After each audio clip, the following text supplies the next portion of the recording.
దేవుని నామానికి స్తోత్రం. కూడి వచ్చిన మీ అందరికీ ప్రభువైన యేసుక్రీస్తు నామంలో వందనాలు. ఈరోజు మనం ఈ సంవత్సరం అంతా కాచిన దేవుడు ఆయన కృతజ్ఞతాస్తుతులు చెల్లిస్తూ ఈ కార్యక్రమాన్ని మొదలు పెడదాం. చిన్న ప్రార్థనతో ఈ కార్యక్రమాన్ని ప్రభువా మహాపరిశుద్ధుడా గనుడా నీ పాదాలకు వేలాది వందనాలు స్తుతులు స్తోత్రాలు చెల్లించుకుంటున్నాం. ప్రభువా మీ రెక్కల కింద ప్రభువా మమ్మల్ని ఇంతవరకు మీరు కాచి కాపాడిన విధానాన్ని పాస్టర్ గారు ఒక నిమిషం అండి. ఏంటయ్యా ఇప్పుడు ప్రార్థన మధ్యలో చిన్న అనౌన్స్మెంట్ కానీ తొందరగా వాయిద్యాలు మీరు అల్లడియాలయ్యా. పాస్టర్ గారు పాట పాడుతుంటే రాగాలు జనాల మనసుల్లోకి గుచ్చుకోవాలి. అంతేనండి. ఓకే, రైట్ రైట్ పాస్టర్ గారు, రైట్. సరే ప్రార్థన కూడికి ప్రభు నిన్ను స్థుతిస్తుండగా ప్రభు మీరు మా మధ్యలోనికి రమ్మని ప్రార్థిస్తున్నాం. మీరు మా మధ్యలో ఉండండి ప్రభు. సెలవు తీసుకుంటే మరి దైవజనుడు మీ ఇంట్లో మరి పాటలు పాడుతున్న అనుభవం మీకు కలుగుతుంది. మరి తీసుకుంటే మనకి లాభం. ఇప్పుడు అంతయ్యా ప్రార్థన చేయనియండి అయ్యా నన్ను. ఇంకో చిన్న చోటు ఇంకా ఉందా చెప్పయ్యా. సూరిబాబు, ఈరబాబు, వెంకట్రావు మీరు లైన్లో కూర్చోవాలా. ఇదంతా ఖాళీగానే ఉంది. ముందరికి వచ్చి కూర్చుంటే దైవజనుడు బాగా వెలుతురుగా కనపడతాడు. ఏమంటారు? అంతేగా సర్దుకొని కూర్చోండి అయ్యా మీరు. పాస్టర్ గారు అడిగేది ఏమన్నా అంతా మనం చెప్తేనే నడుస్తుంది. Okay, right right right. కళ్ళు మూసుకొని ప్రార్థన చేద్దాం. స్తోత్రం ప్రభువా, స్తోత్రం ప్రభువా, నీకు వందనాలు అయ్యా. అయ్యా ప్రభువా, ఈ కూడికను ప్రభువా మీరు దీవించండి, ఆశీర్వదించండి అయ్యా. కూడి వచ్చిన మా అందరికి ప్రభు ఆశీర్వాదకరంగా మీరు మార్చమని ప్రార్థిస్తున్నాం తండ్రి. నీకు వందనాలు గారు. మీకోసమని నువ్వెవరు అయ్యా ఇప్పుడు? మీకోసమని నాటుకోడి పులుసు రాగి సంగటి చేయించామండి స్పెషల్గా. ఇప్పుడేంటయ్యా? మీకోసం స్పెషల్గా చేయించాము గారు.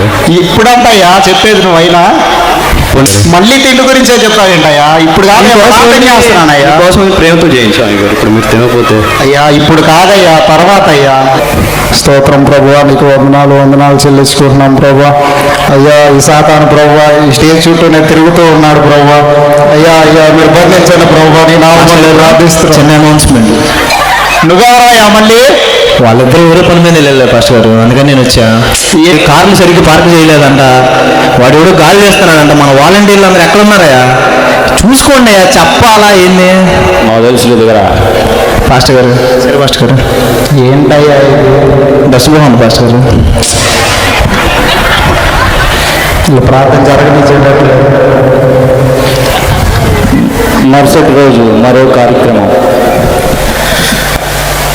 ఈరోజు ఎంతో బాధాకరమైన సందర్భం. మన సంఘంలోని సభ్యురాలు ఈరోజు దేవుని నిద్రించి ఉన్నారు. మన సంఘ పెద్ద అయినటువంటి అనిల్ వచ్చి చిన్న వాక్యం చదివి కార్యక్రమాన్ని ముందుకు నడిపిస్తారు. చాలా బాధాకరంగా ఉంది. ఇలాంటి రోజు వస్తుందని అనుకోలేదు. దేవుడి నిర్ణయాన్ని ఎవరు కాదని ఒక చిన్న వాక్యం చదువుకొని ఈ కార్యక్రమాన్ని ముందుకు కొనసాగిద్దాం. ఎఫెసీయులకు రాసిన పత్రిక 5వ అధ్యాయం 31 వచనం. ఈ హేతువు చేత పురుషుడు తన తల్లిని తండ్రిని విడిచి తన భార్యను హత్తుకున్నాడు. అబ్బయ్యా ఏం పాస్టర్ గారు, మంచి వాక్యం అండి ఇది. ఇప్పుడంటే చదివేది అది మంచి మంచి వాక్యం. వేరేది ఏమన్నా చదువు. బాలు నిర్వహించిన తర్వాత నూపువాడు పెద్దయినప్పుడు దాన్ని తొలగిపోయాడు. ఇప్పుడు అంటయ్యా చదివేది. మంచి సమయం ఇది పాస్టర్ గారు. ఇప్పుడు మంచి సమయమా? సందర్భం ఏందయ్యా? మరో కార్యక్రమం. ఎంతో ఆనందకరమైన సమయం. ఈరోజు నూతన వధూవరులు దేవుడు వారిని ఏర్పరిచి జతపరచడానికి దేవుడు ఎంతో సహాయం చేశాడు. వారిని బట్టి గట్టిగా అందరం చప్పట్లు పడదాం. ఇప్పుడు మన సంఘ పెద్ద అయినటువంటి డానియల్ వచ్చి చిన్న అయ్యగారికి వందనాలు. ఈ శుభ సందర్భంలో ఇక్కడ రాజేష్ వివాహానికి వచ్చి ఇంత జనాన్ని చూసి మంచి పాట పాడాలని ఇట్లా ఉంచుకొని ఏదైనా మంచి పాట పాడయ్యా. సరే అయ్యగారు.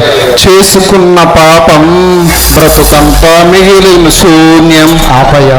ఏందయ్యారు? ఏం పాపమయ్యా? వాళ్ళిద్దరు పెళ్లి చేసుకోవటం పాపమా? ఇది యూట్యూబ్ లో ట్రెండింగ్ లో ఉన్న పాట అయ్యగారు. అంత ట్రెండింగ్ లో ఉంటే మాత్రం పెళ్లిలో వచ్చి పాడతావయ్యా పాట? ఎన్ని ఊసి వచ్చినాయో తెలుసా అయ్యగారు? ఈ పాట ఊసొస్తే వచ్చి లేదయ్యా, జనాలు చూస్తానే ఉంటారు యూట్యూబ్ అన్నాక. ఏందయ్యగారు బాధ పెట్టారు అయ్యగారు? పెళ్లిలో ఏ పాట పాడాలో కూడా తెలియకపోతే ఎలాగయ్యా? మరుసటి రోజు మరో కార్యక్రమం.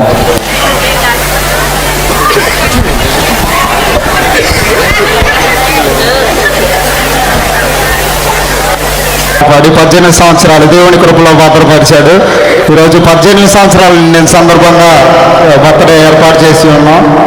ఏసుని కొద్ది ప్రార్థన పాదాలు చేర్చుకోండి. వేస్తున్నామని అనుకున్నాం తండ్రి. ఆమె పాస్టర్ గారు జనాలేరి ఇంకెక్కడ జనం అయ్యా, అందరు ఇళ్ళకి వెళ్ళిపోయారు. ఎప్పుడు మొదలు పెట్టా 7ంటికి మొదలు పెట్టి ఇప్పుడు 11 అవుతుంది టైం. అట్ట కాదు పాస్టర్ గారు, దేవుడు 18 సంవత్సరాలు కాశాడుగా పాస్టర్ గారు. దాచాళ్ళవయ్యా, నువ్వు ఉన్న టైం అంతా తినేసావు. ఇప్పుడు ఎలాగా అతను బర్త్డే చేయాలి? అట్ట కాదు పాస్టర్ గారు, డేట్ కూడా మారిపోయింది బర్త్డే చేయడానికి. ఎంతసేపు నువ్వు ప్రార్థన చేసేది? అట్ట కాదు ప్రార్థన చేస్తుంటే చెయ్యి వచ్చింది పెట్టింది పాస్టర్ గారు. ఏమొచ్చిందయ్యా ఇంతసేపు అంటే ప్రార్థన చేసేది? పాపం పిల్లగాడు బర్త్డే జరుపుకున్నామంటే మొత్తం నాశనం చేస్తావు. సరే ప్రార్థన చేస్తారు ఎవరైనా? అట్ట కాదు పాస్టర్ గారు, ఇన్ని రోజులు మించి భక్తులు ఉన్నారు మీరు. ఎప్పుడు ఎలా నడుచుకోవాలో తెలియపోతే అలాగయ్యా? నేర్చుకుంటాం పాస్టర్ గారు. సేవకుల్ని ఎలా గౌరవించాలి, సందర్భానుసారంగా ఎలా నడవాలి, సంవత్సరాలు ఎదుగుతున్న కొద్ది భక్తిలో మనం ఇంకా ఆత్మీయంగా ఎలా ఎదగాలని తెలియజేయడమే మా ఈ చిన్న ప్రయత్నం. Thank you so much.